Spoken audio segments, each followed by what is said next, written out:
Hello and welcome to the Crux, where we try to dissect some of the events that are happening around us and make sense of what's going on and get you to the crux of every issue and every topic. Last month, the unfortunate and untimely death of a young CA, Anna Sebastian Perayil, allegedly due to overwork, really rocked the nation. We were forced to look at what are the work practices. We were also made to be more aware that while India is growing at a very fast pace, we have to take a more balanced look at the younger generation and the work force in general who are probably not achieving that work life balance. To discuss this and lots more, I have the pleasure of having with us today Aadesh Goyal. Aadesh has over 4 decades in the corporate world. He's an accomplished global professional with a proven track record in executive leadership, technology led digital transformation, advisory boards, human resources, and leadership development. He has worked as CXO advisor, board director, and volunteer. He has been an advisor to HR tech companies, and that gives him the unique position of sharing very nuanced perspectives. He's also currently on the advisory board of Ripple.ai and Spire.AI. He has previously worked with the Tata Group and has been a director at Tata Group as well. And it's my absolute pleasure to have Aadesh here with us today on The Crux. Hi, Sutaba. Hi, everyone. Good to be with you, and thank you for inviting me for this very pertinent discussion. Thank you so much, Adesh, for joining us. So I'm going to get right into the mix. As per the International Labour Organization, India is considered the second most overworked population. At the same time, we are on a very strong growth path. Therefore, putting in the extra work, putting in the long hours is expected for a growing nation as ours. How do you see both the corporate and the workforce balancing it out in a very cohesive manner? Yeah. See, I think this is really a very good point. Every country, is somewhat unique, and while global standards and global benchmarks are always helpful, but we must also keep in mind the nuances and the context for each country. For example, if we look at India, it is somewhat different compared to the Western world. While the economic prosperity of people has significantly improved in the last 2 to 3 decades, and it continues to be on the rise, the aspiration to be in the upper portion of the middle class or higher income group continues to be a significant driving force for the citizens of India. And that's how you really make progress. Because of this, people tend to drive themselves harder, right? And I think companies are also in a similar situation. So they also have a high momentum type of a culture, many of them, right? But balance is always required when you are in a situation like that. I think the second part is that most of the jobs are available in the urban centers, and urban cities have become huge. And depending on where you live and where your office is, people can be commuting 2.5 to 3 hours a day. That really takes away a big portion of your life every day, right? And that creates stress because all of us have other responsibilities other than work. And many people have to provide financial support to the extended family, right? So they are dealing with a lot of pressure. uh, then if you see, there's a class of workers which is we can call as gig workers, right? People who are in Uber and Ola, and people who Delivery deliver jobs. stuff. They have pretty hard jobs because they're on the road all the time, right? And they're under pressure to deliver within a certain time frame, right? And continuously driving, etc., creates a different type of pressure. Uh, then we have like few thousand startups now, and startups are great for any economy because that's where a lot of innovation and new stuff happens and new technology gets developed. the overall spirit of entrepreneurship, creation, value creation, and all of that happens. But it is a well-known fact that it takes 7 to 10 years for a startup to become somebody, right, successful, and 70-80% startups don't see the light of the day, after the first 1 or 2 years. So startups have a high intensity culture. So, but on the other hand, it offers very unique experiences to people, and including wealth creation. So there's so many different things that are happening. So everybody needs to really make good choices. So lots of opportunities, but every opportunity comes with the yin and the yang, and we really have to make good choices. Absolutely. I think that's so important to mention the thing about choice, because um, the job market is witnessing a bit of a cool off, right? Some segments more than others. And obviously, the pressure to get into the top industries, top companies is a lot on the younger generation. As a person, who has worked with big brands, I used to be a journalist earlier, but I'm a firm believer that smaller companies, MSMEs, startups as well, who care about people, could be a good opportunity for younger generation. And I'm so glad you also mentioned about urban India. The amount of stress that is created by commute, daily commute, traffic sounds. The gig workers, I think one of the things that I worry about most about the gig workers is their continuous exposure to sound pollution. And we know Hmm. that research and studies show what kind of impact long continuous sound pollution can have on our mental health, our our balance, our sense of being. And it's great to see that tier 2, tier 3 India is kind of coming up. And when we have more job centers and job hubs, then somehow that urban center will be eased. The pressure on urban centers would be eased. What do you think? Yes, and see, if you see you make a really good point. If you see, there are multiple forces that are required to really create, make things better all the time, right? So, for example, the road infrastructure, the communications infrastructure, quality of life, hospitals, all of these things will become more and more attractive. And to go into a tier 2, tier 3 city, companies would then be willing to do that also, because for them also there is higher stability. That's what many employees want, closer to their hometown, and maybe even a little bit of a lower cost, right? Because smaller cities, the cost may be lower, operating costs. So I think that's one force. The second force is the pandemic was obviously a very, very big, unplanned, sudden challenge, but it has certain good outcomes, right? I think one of the big outcomes is people have learned that remote work is possible, to Yeah. varying degrees, and this itself will, create a force for companies to go to smaller towns, or some people who have other reasons to stay very close to where their extended family is or parents are.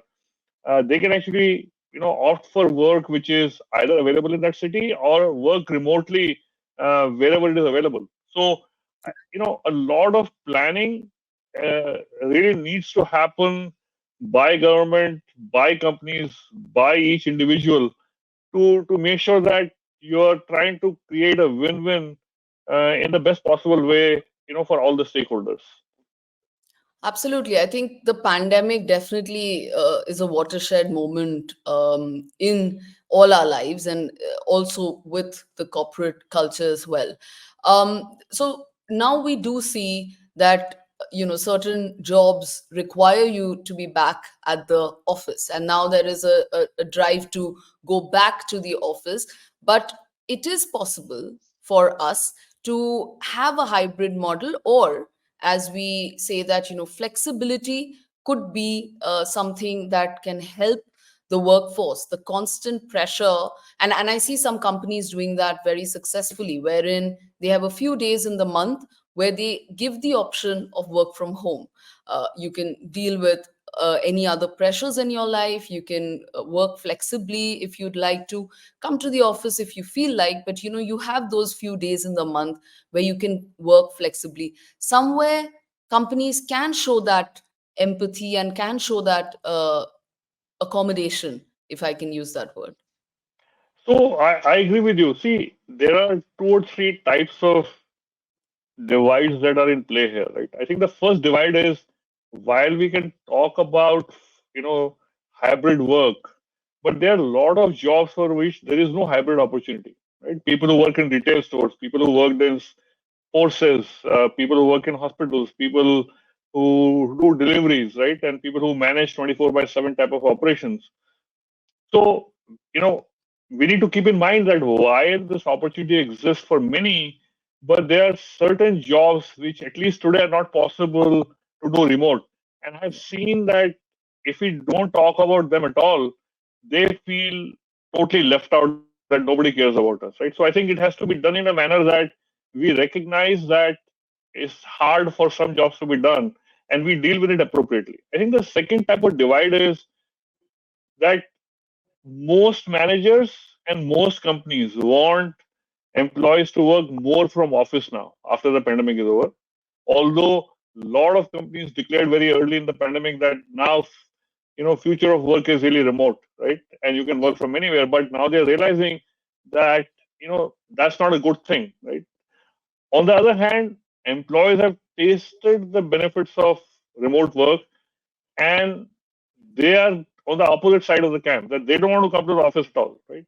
Hmm. So I believe that, hybrid work wherever it is possible, right, for the types of roles it is possible, I think is really the right thing to do. Because, you know, in any given day, you are not really always meeting with somebody, right? You are doing some work on your own alone. And if we are slowly, as we figure it out, that what is the type of work that we do when we are working remotely, and what is the type of work we do when we are in the office, right? And when you are with your team, you do more group discussions, relationship building, innovation, problem solving, those types of activities. And when you Yeah. are alone by yourself, then you do a few meetings, but most of your work needs to be what the individual work is, right? Because all of us work as individuals. It doesn't matter what work we do, right? As a manager or a leader, I think it's a new muscle that we all need to develop. It's not that anybody has any experience in. So the Hmm. the the pendulum was on the side of only work from office, then it became only remote, then it came towards the hybrid. Now some companies are trying to push it back to what it used to be. So I think over time this will settle somewhere in the middle. My Hmm. sense is 3 days in the office, 2 days remote is really a good combination, because employees also need to understand that it's not about just getting your job done, right? A lot of good work happens when there is unplanned interaction, right? Nothing really replaces the effectiveness of meeting people, having a coffee with them, going to the lunch, cafeteria with them, going to a whiteboard, having cooler, conversations. Those have magical effect. When you're working remotely, you're only doing planned work, and planned work is only, 70-80% of what each one of us does. Right. Absolutely. And I think somewhere the push to get back to the on-site jobs, I think for many companies is also because somewhere they feel that productivity is kind of getting hampered. So very interestingly, India is considered again the second most overworked population, and yet our productivity is very low. And whenever I talk about work-life balance, I talk about productivity, I always say that if we can use technology and if we can become more efficient, if you can do something in 5 hours, why would you spend 12? So somewhere the spirit of efficiency and productivity, I think, for our workforce, and it's always a mixed workforce. There are the high achievers who get a lot done, and then there are those who kind of maybe sluggish, maybe a bit demotivated, and that is how a corporate structure, life at the workforce is. Not everybody is the same performer.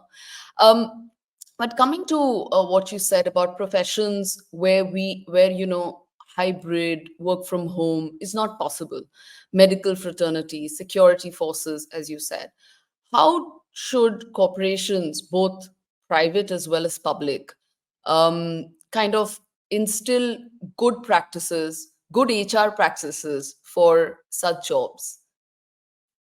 See, if you look at the whole ecosystem, right, and look at the companies that you are familiar with and talk to 5, 10 people and ask them to do the same, Hmm. you will see that most companies have a reasonably good policy and work environment.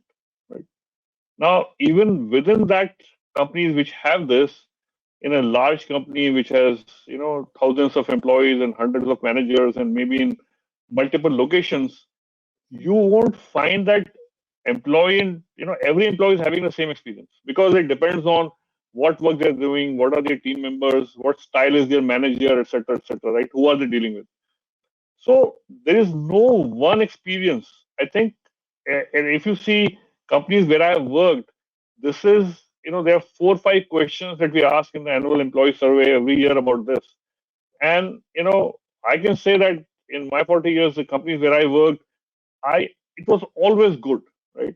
But you will always have some companies which don't, which have not got it right yet, right? Where this type of a culture exists, where long hours, working late, all of that is considered to be heroic, right? Or working on weekends. Now, I think that needs to change, and the way to change that is by putting some amount of pressure, right? When I say pressure, for example, if an employee is aggrieved about working conditions, working hours, then when they are asked about it in a survey, right, they must openly talk about it. And if enough employees are talking about it, the feedback is going to go to the company, right? Yeah. Many companies have a culture of skip level manager talking to the team. Right? When that happens, you can't pretend that everything is okay if everything is not okay. Right? Then you have to develop some courage and tactfully communicate the right thing. Right? Then this whole social networks today, for example, which are related to place of work, like for example Glassdoor. You know, companies have ratings there, for because people are giving feedback. So if Yeah. you are looking for change of job, look for companies which have good rating of the type and the environment that you are looking for. Don't be, taken in only by say this. These guys give, good salary and this is a better brand, because Hmm. then you're going to get the whole package. You're not going to get only the stuff that looks good. The stuff which may not be good also is going to come along with it. So actually, companies have a responsibility and role to create good environment and keep improving it. And employees must not just think that they are just a victim and what can we do and complain, right? I think Hmm. you part of success is take your life in your hand and drive it. Yeah. Otherwise, the traffic is going to drive you whichever way the flow is. Absolutely.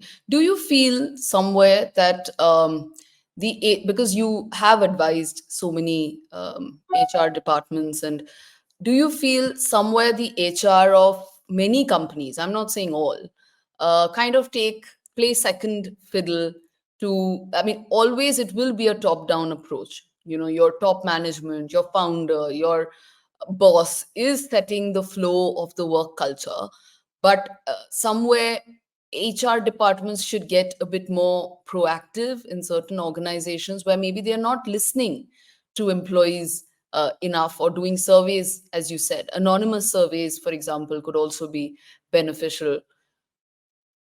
Yeah. See, if you see this part that we're talking about, this aspect that we're talking about of work culture and work environment is essentially top down, right? That's how it propagates. And then everybody else has a responsibility for it. So if you're a part of the leadership team, right, then you must make sure that you are talking about the right things, and the right things that you're talking about, we also walk the talk.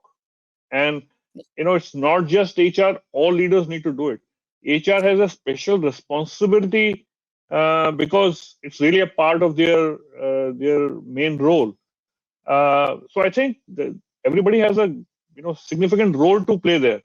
But the issue is that the companies where this may not be working right, it's not that they do not realize it, right?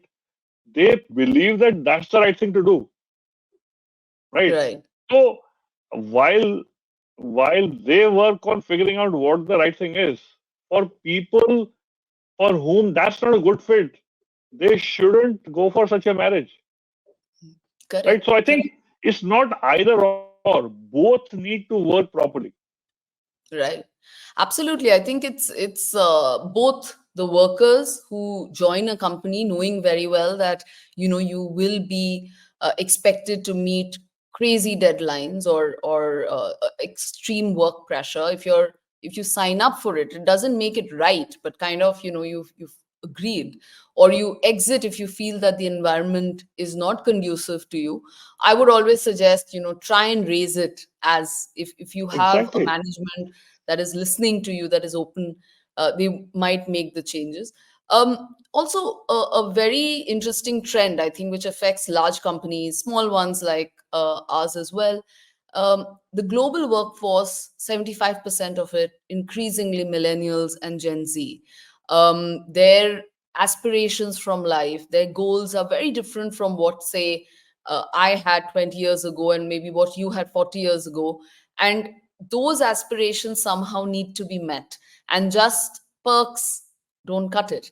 What would you say, an advice to corporates as well as startups, small businesses? How do we retain the younger generation, the talent, and give them a work environment which works for them, not just Yes. overpriced lattes, as one of the articles said?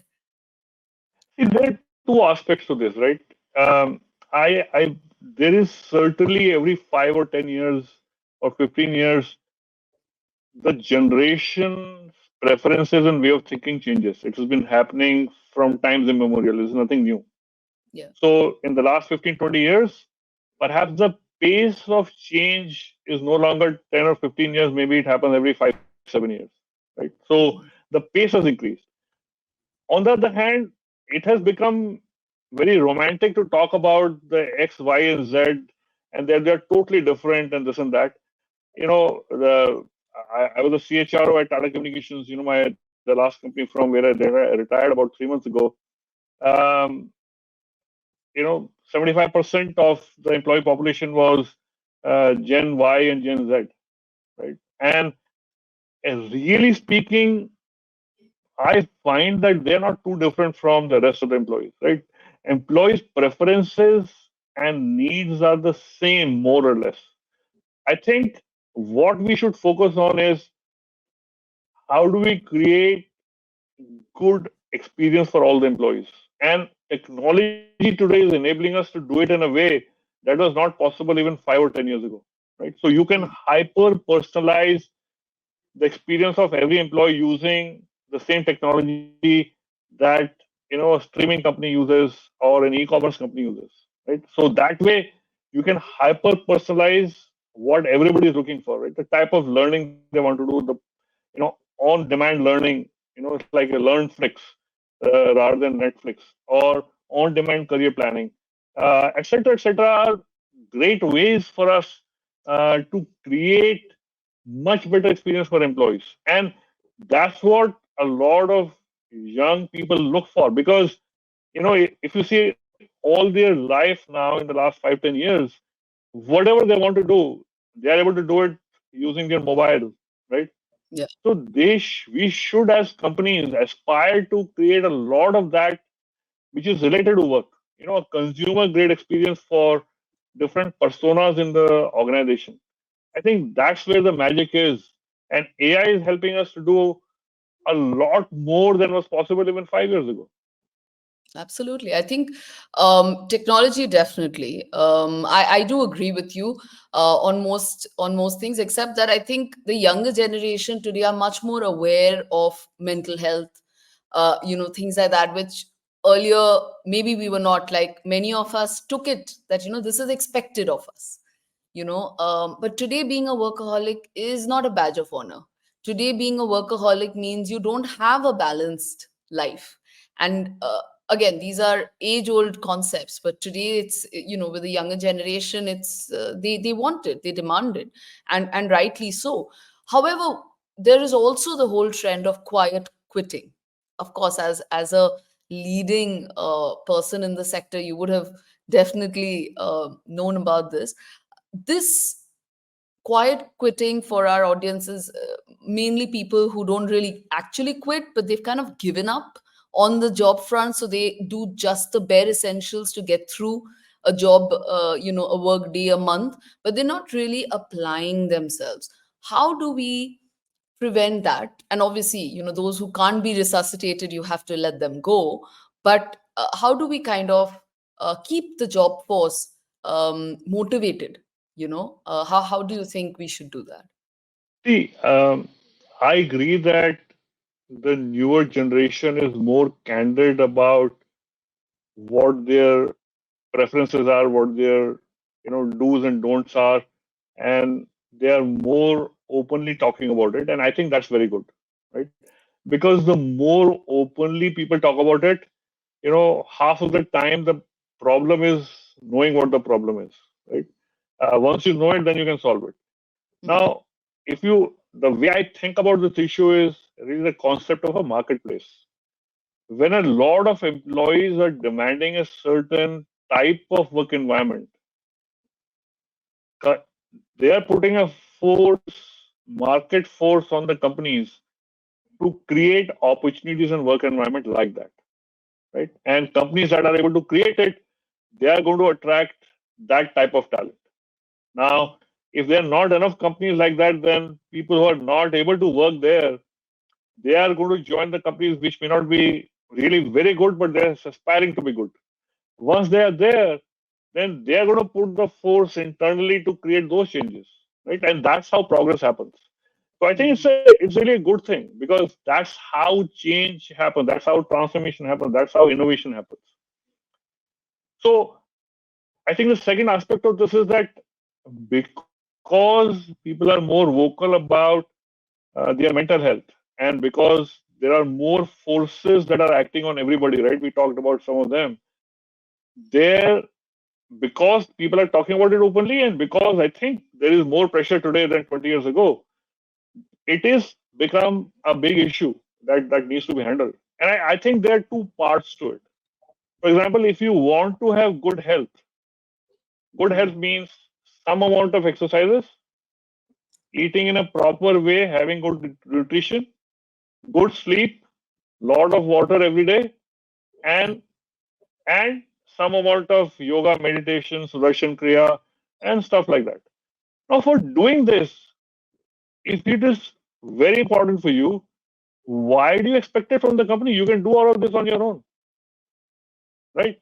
So that's one part of the story. The second part of the story is because employees spend a large amount of proportion of their waking hours at work, and because companies aspire to create a good environment and be a good employer brand, they would like to participate in the well-being of employees in multiple ways, not just related to work. So many companies are already doing some stuff like that. So I think it is a concept of and. It's not just about my company is not doing anything about it. Okay, then you can do something mm. about that, right? Or you have put pressure on the company to do something about it. Or when you get the right opportunity, move to the company where this is happening. You know, my recommendation to everybody is don't become a victim. Be a leader of your own leader for your own life. I call this a self leadership. We cannot Mm. just depend on the leadership of others to make a difference to your life. Yes, that's their job and that's their responsibility in many ways. But if they are not good at doing their job, or they are not going to do it at the right time, then why do you want to spoil your life, right? Right. Uh, row your Absolutely. boat the right way. Yeah, row your boat. I think that's the right attitude in general for all of us.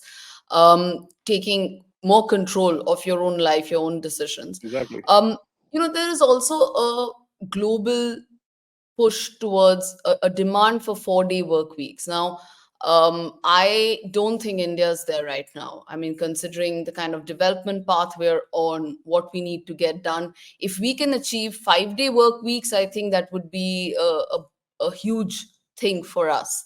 But having said that, how do you think companies, big and small, could encourage productivity of their staff, and at the same time, you're also supporting an employee's mental health or personal exigencies? How do you see companies balancing both productivity and high performance, and also take care of the mental health and exigencies? See, there are multiple ways in which companies are doing it and can do, right? So now there may be some companies who are doing it really well, that there are some companies may not be doing, and some companies are aspiring to do better. So, for example, flexible working hours, right? So different people in different life stages or their situations sometimes need flexibility, right? Somebody who has school going children may want to work at 8 a.m. and end the day at 4 p.m. because the children are going to come back from school. Or somebody may be having a situation that they have to take somebody for a physiotherapy for 6 months every day in the morning, and then they will come to the work. So they will work a little bit later. Right? So flexible working hours, remote work and hybrid models, um, creating more flexible work, right? So, for example, in many countries, it's possible for any employee to say that I'm going to work 50% of the time, for the next 6 months, because I have the situation. They go on 50% salary, they get the benefit, and create, because they have a situation at the time, right? Yeah, So more flexible work, right?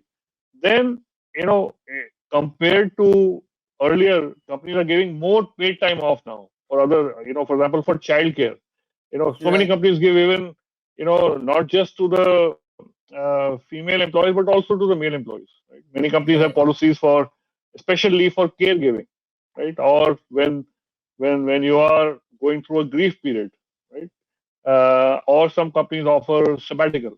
Right now, sabbatical has become a hard thing today because earlier people used to aspire to work in the same company for 20, 30 years. Now Yeah. nobody is looking for more than 2 or 3 years, right? So sabbatical becomes a little bit meaningless, but some companies offer it, right?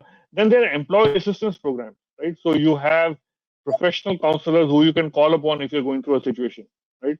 And especially related to stress at work, any issues that you're feeling, any mental issues that you're having, mental well-being, counseling. Many companies offer that today, right?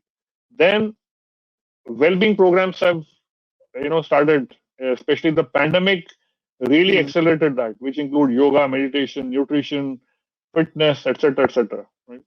Then on-site or subsidized childcare, right?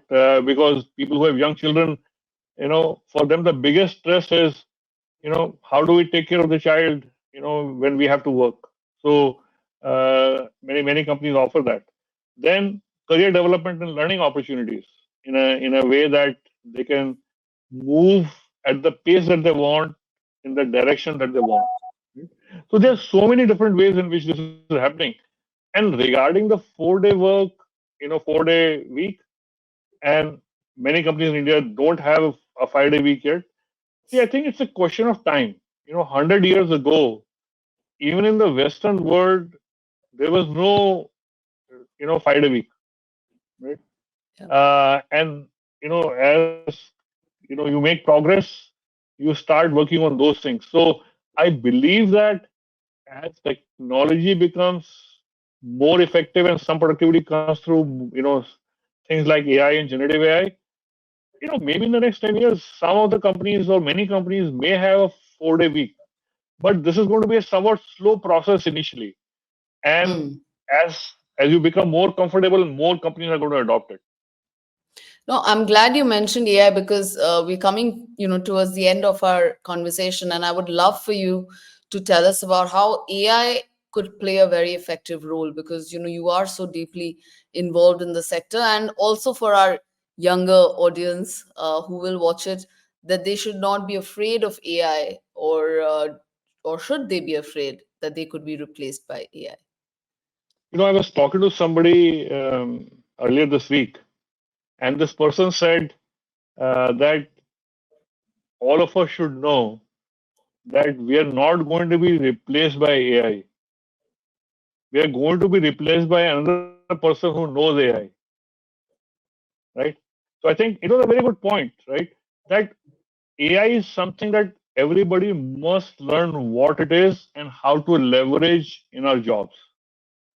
Because, for example, if you are going to write a letter or an email, why wouldn't you experiment on chat GPT and say, I'm looking for, hey, here's a background, give me a letter, right? And then something is missing, say, I'm looking for that also.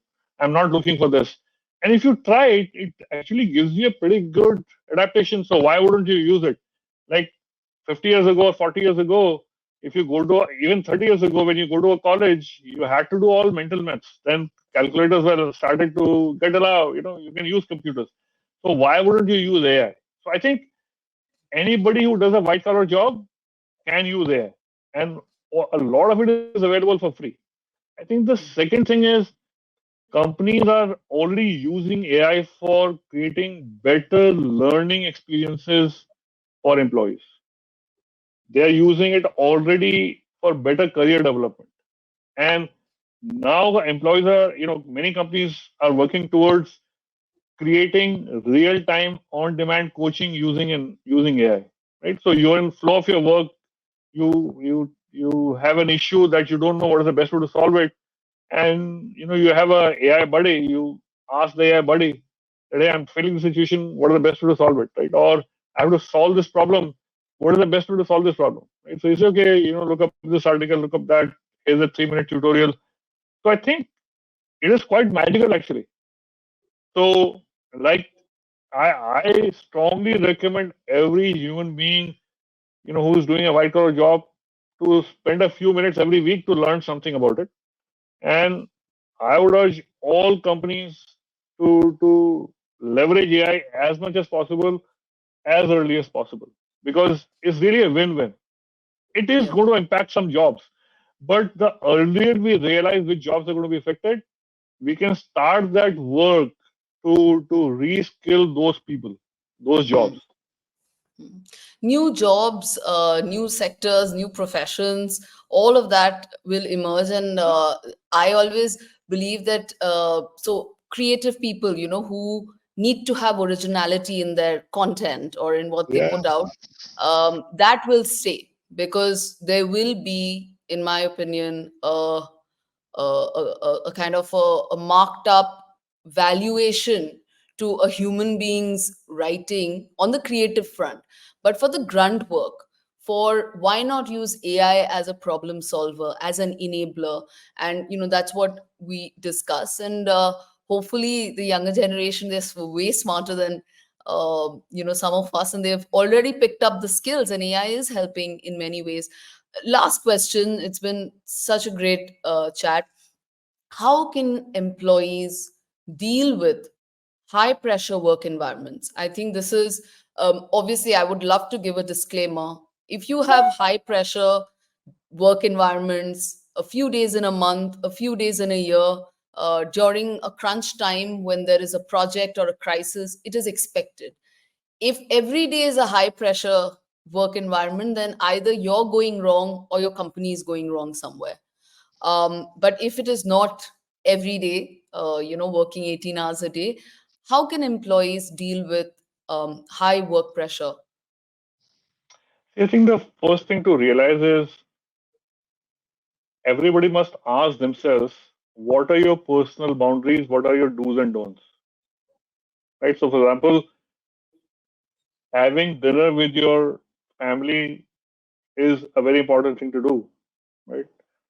Now, if somebody's calling you when you're having dinner, send them have a standard message. in your SMS library that I am having dinner with my family. Unless it's an emergency, can I call you back tomorrow? And if they experiment it, 95% of calls can be handled like this. But if we ourselves feel pressured and have this feeling of missing out, what will somebody think? I hope this person doesn't become angry. I hope it doesn't reflect on my performance. Then you know you don't know what you're missing out. So I think that's one. Similarly, what type of work environment you like, right? Gravitate towards that. So I think that's the part for each one of us. And stress, if you see, is the most artificial entity, but it's very powerful. Mm. Most of the things that we stress about, past things that have happened, but we are still stressed about it. Why did it happen? Or future things, is it going to happen, not going to happen? They are yet to happen, right? Now, if we, for example, I've been doing Sudarshan Kriya yoga meditation for about 24 years now, every day. And for me, it has been life changing. Yeah. So why, if you take bath every day, right? Because you are maintaining a certain level of hygiene, why wouldn't you do something to maintain dental hygiene? Make that mental hygiene. Why wouldn't you develop that muscle and do something about that? So that's the part for each one of us. I think the second thing is, and this is what I believe, strongly believe, that no company should have a culture that people need to work very long hours every day on a routine basis. Right? Mm. And those who do, you know, people should find a way not to make it very attractive. And many times people join that bandwagon saying that, "Hey, I was working till late." They romanticize it so much. Somebody used to, in my teams, anytime somebody is asked, I mean, I was working till 10 yesterday. I worked 12 hours a day. I said, "Why do you work like that?" I don't work like that. So Yeah. leaders must set personal examples, and companies must create good environment. But all of us as individuals still have the power to change our lives. We may not change the life of others or companies. We should keep trying that also. But at least impact your own life by taking the right decisions. Absolutely. Thank you, Adesh. I think some very interesting insights, especially for the younger generation, of the workforce. Thank you so much for joining us, and I really hope that we are able to achieve that work-life balance across sectors, across companies, and it's an ongoing battle. But as long as leaders believe it and employees choose the right thing based on that, I think we will definitely achieve that. Thanks again for your time, Adesh. Thank you very much, Shutapa. It's been a great pleasure to talk to you. Likewise, thank you so much. Good luck. All right, that was a great discussion with Adesh on work culture and where we stand. The takeaways at the crux today. India is, of course, one of the most overworked populations, second most in the world. But the growth trajectory that we're on, it is a challenge to slow down. So, what do corporates and workers need to do? Well, very important to have a top down approach, have positive work cultures, non toxic work cultures and work environments. Workforce, employees, people who want to join companies, do a thorough background check, check out the reviews on Glassdoor, talk to employees who are working there, find out what is the work culture that you're signing up for, and make the right decision. Very, very important to leverage technology. AI is a friend, AI is an enabler. Leverage technology to make your life easier. Very, very important also to make sure that you have a personal work life balance. Are you eating right? Are you taking enough rest? Are you exercising? Are you going in for meditation? These are practices which will greatly enhance your ability to not only take stress but also eliminate stress from your life, which is also very important. Last but not the least, When you're joining a workforce, or you're signing up for a certain environment, do take a look at the HR policies of that workplace. And for corporates, hybrid and flexible models of work could be the best way to not only support your employee but also retain them. That's all at the Crux today. Thank you for joining us.